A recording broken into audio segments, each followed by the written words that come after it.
제가 오늘은 주제를 삼을 것은 지장제일에 오신 분 그리고 일요일에 오신 분을 나름대로 간단하게 말씀을 드리면, 늘 마이크 잡은 사람들은 스님네는 간단하게 얘기한다고 그래.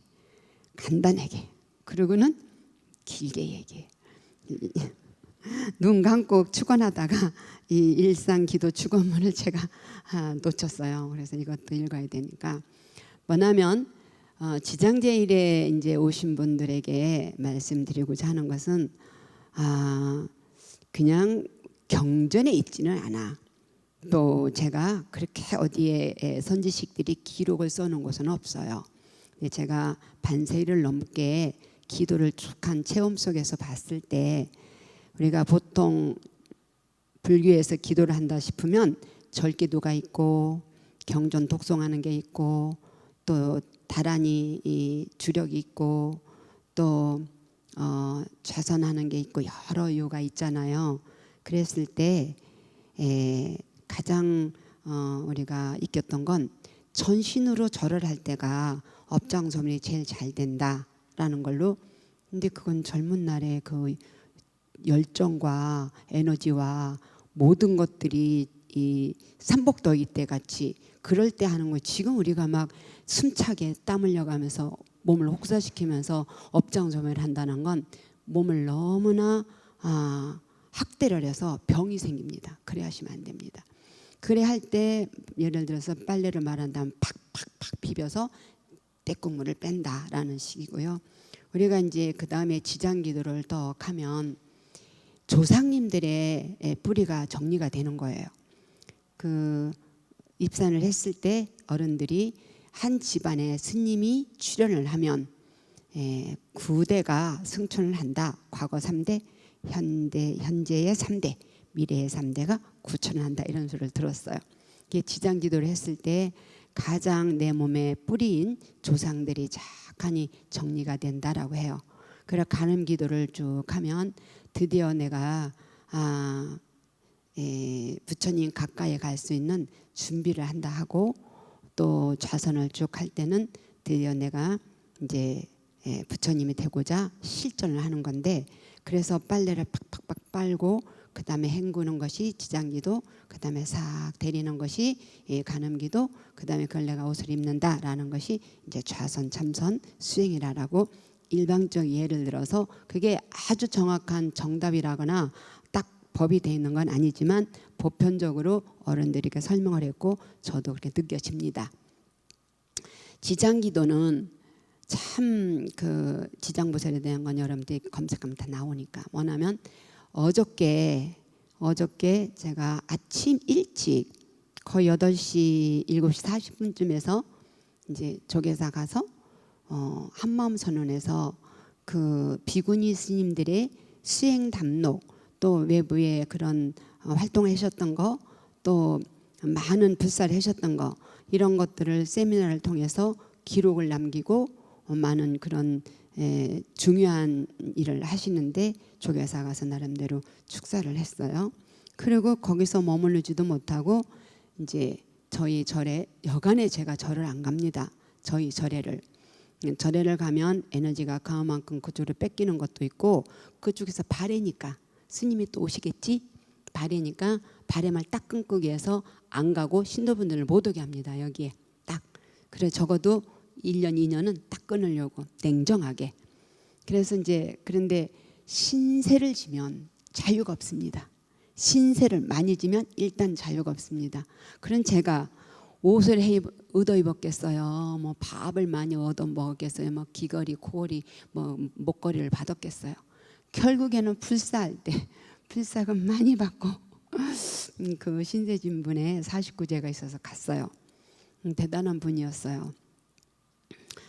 보통 제가 현대라고 와서 적어도 한 90년대 이후에 이 49제 때에 참석하는 그 제주분이나 지인들을 봤을 때 제일 많이 오셨어요. 저희 법당이 개인 사찰 지시고는 작은 법당은 아닌데 꽉 찼어요. 거의 60명이 오신 것 같아요. 근데 이제 다 비가 왔잖아요. 끝내놓고 아들이 그러는 거예요. 스님 굉장히 효자입니다. 말하면 다 누군지 알아. 굉장히 효자인데 왜 아버지가 가시고 나서 여기 뒷골이 이렇게 아프고 당기고 머리가 아프고 그렇다는 거예요. 근데 저만 그런 게 아니라 누구도 그렇답니다. 제가 이렇게 여쭤봅니다. 교수인데. 그래서 제가 걱정하지 마십시오. 49제 지내고 나면 다 정리가 될 것이니 이제는 아버지에 대해서 죄송함과 또 아쉬움과 슬픔과 또 다 못한 것에 대한 그런 가슴의 무게를 다 내려놓으셔라. 걱정하지 마라. 이렇게 했어요. 그래서 오늘 이렇게 있는데 전화 왔어요. 괜찮다고. 괜찮다고. 그래 이제 그건 뭐냐면 우리가 그러잖아요. 죽은 시신같이 무겁고 착가 이러잖아요. 시신이 차갑고 무겁다잖아요. 할머니가 요만하셨는데 그 시신이 살아 계셨을 때는 그냥 누구나 업을 수 있을 정도로 작았어요. 근데 그분이 돌아가시고 나서는 창정들이 들어야 되는 거예요. 몇 명이서. 그와 같이 차고 무겁고 어둡고 거칠고 우리가 한 생을 살면서 내가 한 생을 사는 건 그거 그냥 여정에 그 한 시간 속에 점 하나 찍는 것에 지나지 않고 나라는 육신이 전체 우주에다 비한다면 티끌에 지나지 않아. 그리고 산다는 거 그거 그냥 잠깐 여정에 내가 스쳐가는 거야 라는 생각으로 여러분들이 한 생을 사셨다면 누구나 49제 안 지내도 뭐 안 해도 다 해탈이 됩니다. 기독교인이든 불교인이든 다. 그런데 우리는 태어나서 내 업식에 의해서 업력으로 업생으로 어떻게 정신을 태어나서 정신없이 살다가 정신없이 가요. 근데 정신없이 산다는 것을 보면 그 몇천 년 전에도 중생세일은 똑같으니까 부처님이 그렇게 구구절절하게 해놓으셨죠. 당신에게 가장 괴로움을 주는 건 다른 게 아니다. 그 탐심치다. 그 욕망이다. 그리고 당신을 가장 몸을 망가뜨리는 건 그 진심이고 썩내는 거다. 그게 잘 안 되니까 어리석은 것으로 또 어리석음을 더하니까 계속 어두운 구덩으로 가지 않는가라는 해놓으신 거예요. 그렇게 산다라는 그 속에서 우리는 이 육신의 기능이 다해서 죽었다는 거예요. 근데 그렇게 죽었다는 생각을 금방 인지를 못해요. 그래서 이제 이렇게 자기 시신을 나오잖아요. 시신을 내려다볼 때 너무나도 자기는 그걸 아는데 모든 사람들은 모르고 그 시신을 흔들면서 슬퍼한다는 거죠. 진짜 있어요. 전번에도 말씀을 드렸는데 저희 절집으로 조카 형님의 상자가 갑자기 죽었어요. 죽어서 그 형님이 너무너무 자식을 보냈으니까 49일 동안 잠을 자지 않고 기도를 했어요. 근데 한 번은 비몽사몽간에 목탁을 치는데 탁 나타나더라는 거야. 그 상자가 나타나서 무엇을 도와줄까? 그러니까 도와줄 게 하나도 없다. 무엇이 힘든가 하니까 그 상자가 하는 말이, 죽은 상자 하는 말이, 스님 나는 보는데, 나는 엄마도 보고 부모도 보고 다 보는데 그 상대방은 나를 모르고 못 보고 그래 슬퍼하는 것이 너무 견디기가 어렵다. 견디기가 힘들다 하더라는 거예요. 그래서 그 뒤로 그랬대요. 그 형님이 그래 이제부터는 내가 애달파하지 않으마. 이제부터는 마음에서 놓고 너의 그 말을 그대로 부모에게 전해주마 라고 했고, 그러면 지금 상태는 어떠한가 라고 하니까 몸을 벗어나서 그 육신에 벗어나서 부처님 광명 속에 있을 때 너무 안락하다 라는 거예요. 그렇기 때문에 육신이 없으면 여러분들이 꿈꿀 때 자유스럽잖아요. 육신이 없으면 무엇이 걸려요. 그래서 그렇게 지장기도라는 것은 나는 이 육신이 있는 영혼이고 돌아가신 분은 육신이 없는 영혼이에요. 영혼 자체는 똑같아요. 그래서 지장기도를 한다라는 것은 이 조상님에게도 다 우리가 나무로 봤을 때 뿌리는 조상님이잖아. 둥치는 나고 거기에 줄기, 이파리, 꽃은 후레들이잖아요. 그랬을 때 뿌리 정리를 잘 시켜드리고 내가 거기에 또한 좋은 영향을 받아서 미래까지도 그 가피를 얻고자 하는 것이 지장기도입니다. 그래서 우리 스님이 지장기도를 하신다 하길래 제가 잘 이해해줘야 되겠다. 저도 기도를 할 때 어른 스님들이 아무도 나에 대해서 시비를 못하게 있고 내가 무슨 짓을 해도 이 절집 밖을 안 나가니까 뭐를 해도 다 용서를 해주시면서 이 기도하는 부전 스님은 바로 화엄성중님 104분이 보를 하고 모든 불보살님들이 보를 한다라고 했어요. 그래서 제가 내가 하지 못하니까 우리 부전 노전 스님에게 의뢰를 하는 거예요. 부탁을 하는 거예요. 기도를 해달라라고, 기도를 축원해 주세요라고 해요. 이제 이렇게 테마를 해요. 100일 100일 100일 이래서 지금은 아침 전후 절기도를 하시더라고요. 그래서 여러분들도 마음속에 기도를 꼭 천일기도 안 해도 돼요. 스님한테는 저는 100일 기도만 부탁드립니다. 스님에게 나는 일주일 기도만 부탁합니다라고 하시면서 축원을 올려주시면 큰 그 장에 그 뜰 안에 그 그릇 안에 나도 가루 안에 들어오는 겁니다.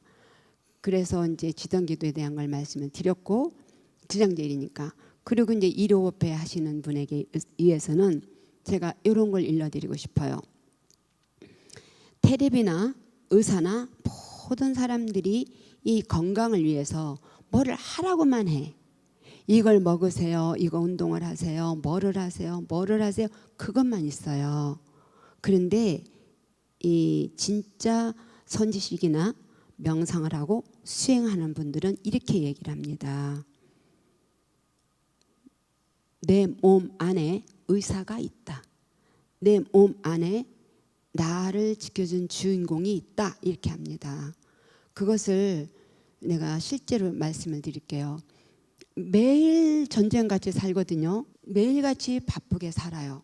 그래서 어제 같은 날은 그 냉장이라고 그러나 뭐지? 에어컨 속에 하루 종일 있었어요. 밤 9시까지. 그러니까 엄청 무거운 거예요. 몸이 막 물에 젖은 수건같이 무겁고 눈은 뚱뚱 붓고 바깥에 음식 먹으니까 너무 안 좋고 그런 거예요. 그랬을 때 여러분들은 가서 사우나 가서 땀을 빼야지, 목욕탕에 가야지, 뭐 피로회복제를 먹어야지, 뭐를 해야지 이렇게 하실 거예요. 그런데 우리는 이걸 알면 돼요. 여러분들이 화났을 때 먹으면 체하잖아. 시험 보러 갈 때 배 아프잖아. 그리고 누구랑 뭐 좀 안 좋은 얘기 하려면 좀 심장이 안 좋잖아. 뭔가를 모르게 좀 긴장한다 싶으면 오장육부가 반응을 보이잖아요. 그죠? 그러면은 오장육부와 마음이 하나인 거예요. 그죠? 하나인 거야. 그걸 갖다가 개체화시켜서 다른 걸로다가 자꾸 하려니까 오장육부도 때로는 좀 쉬고 싶어. 아무것도 안 하고 싶어. 넣어주는 거 너무 분해시키고 그거 성분 다 소화시키려면 힘들어. 안 그렇겠어요? 그렇잖아. 진한 거 막 좋은 거 막 넣어주면요 신장이 그거 다 걸러내려면 너무 힘들어요. 그래서 그거 이렇게 힘들 때 딱하니 가만히 놔두는 거예요. 소파에 가만히 몸을 놔두거나 누워서 하거나 이렇게 아니면 뭐 살살 걸으면서 하거나 이 피로감을 내가 알아주는 거야. 느끼는 게 아니라 느끼면 괴롭지. 여러분들 그거 몰라요? 침 맞으러 갈 때 그 의사들이 어떤 데는 빠져나오세요. 객관화 시키세요. 이렇게 하는 의사가 있어요. 그걸 침 놓는 걸 바라보면서 이렇게 하면은 얼마나 내 몸에서 심장이나 이 뇌에서 그 침에 대한 기억이 안 좋겠어요. 그러니까 그거를 우리는 내가 필요하다, 괴롭다는 걸 머리로 느끼는 순간 괴로운 거예요. 머리로 느끼는 게 봐주는 거예요. 그걸 쉽게 우리 말하면 알아차린다라는 것이 이런 느낌이구나. 피곤하다는 것이, 무겁다는 것이 이런 거구나. 몸에서 이렇게 가만히 그걸 느끼는 걸 의식으로 머리로 가져가는 게 아니라 바라봐 주는 거예요. 이렇게 이런 느낌이 있구나라는 걸 참 그걸 묘하게 전달하기 힘든데 이런 느낌이구나. 가만히 가만히 그걸 이 컨디션 일 있잖아. 컨디션 느낌을 가만히 바라보면 그게 살살살살 이렇게 풀려지는 것이 알아져요. 알아져요. 그걸 일요법회에 나오신 분의 오늘 일요법회니까 가야지 한 분에게 팁을 드리는 거예요. 그렇잖아요. 우리가 그래서 그게 긴장하는 마음, 또 속상한 마음, 억울한 마음, 또 뭐 화가 나는 마음 반대 것이 있잖아. 반대 것이. 그래서 꼭 여러분들은 뭐를 내가 뭐 돈을 받았을 때, 칭찬을 받았을 때, 맛있는 거 먹었을 때, 좋은 옷을 입었을 때 그 기분 좋은 것은 순간이잖아요. 그 주인공이 있잖아. 긴장하는 마음, 기뻐하는 마음에 뿌리가 있잖아요. 그 마음으로 쫙 보면 그 피로도 풀리고 마음속으로 여러분이 불편한 것도 살살살살 풀리고, 그렇게 풀리면 무엇이 좋은가? 오장육부가 너무 고마우면서 편안해요. 이것이 이제 팁입니다. 잘 안 되지만 여러분들 잘 안 될 거예요. 왜? 연습을 안 해봤으니까. 연습을 안 해보고 뭘로 하는가? 대체를 시키잖아. 막 화가 난다 하면 뭐 맛있는 걸 먹어준다든가, 또 뭐 피곤하면 뭐 가서 사우나를 한다든가, 또 뭐 소화가 안 된다면 가서 소화제로 또 사면, 이게 대체물로다가 계속 여러분들을 길들여 왔기 때문에 잘 안 돼요. 안 되지만 그런 거 싹 떠나고, 맑힌다는 건 머리로 맑히는 게 아닙니다. 몸에 오장육부에서 모든 기운을, 모든 에너지, 모든 느낌을 머리에다 넣어주고 올려주는 거예요. 머리가 스스로 하지 않아요. 그래서 머리는 딱 쉬어주고, 그 머리로 가는 순간 괴로우니까 머리는 딱 쉬어주고 가만히 몸의 상태를 관해보자. 이거 내 관해보자. 관찰을 쫙 해보자라는 게 오늘 일요일의 팁입니다. 그래서부터 정지천 교수가 한의 박사예요. 일산 동대병원 박사예요. 조금 하면, 제가 학부 때 늦게 학교를 갔는데 그놈의 그 혐없는 나라에 살고 싶어서 스님이 됐는데, 혐없는 나라에 살고 싶어 스님이 됐는데, 스님이 돼서도 배우는 게 필요해서 가니까 또 혐보래. 그러니까 배가 아프지. 그러면은 그 좀 냉하니까, 몸이 본래 태어날 때부터 냉했어요. 그래서 냉하니까 안 좋아. 그런데 이 지금 교수가 이제 수석으로 한의대를 졸업을 하고 대학원을 하면서 인턴을 했나 봐요. 그래 이 교수가 져준 한약을 먹으니까 얘가 조용하더라고요. 지금까지도 몇십 년 동안 2년이에요. 근데 한의원을 하질 않아. 꼭 학교하고 방송국만 나가요. 책 쓰고 조선시대 왕들은 어떻게 건강을 지켰는가, 또 뭐 음식에 대한 궁합 이런 거 책 쓰고 방송 나가고 학교에서 교수로 계세요. 그래서 오늘 이제 강의가 있으니까 한 번 들어서 뭐를 되겠는가, 요즘에 정보의 홍수 시대인데라고 해도 생방송은 달라. 생방송은 다르니까 그 메타에서 들어주시면 좋겠고요. 거룩하신 부처님, 무한한 지혜와 자비의 빛으로 저희들의 마음의 어둠을 밝혀주시옵소서.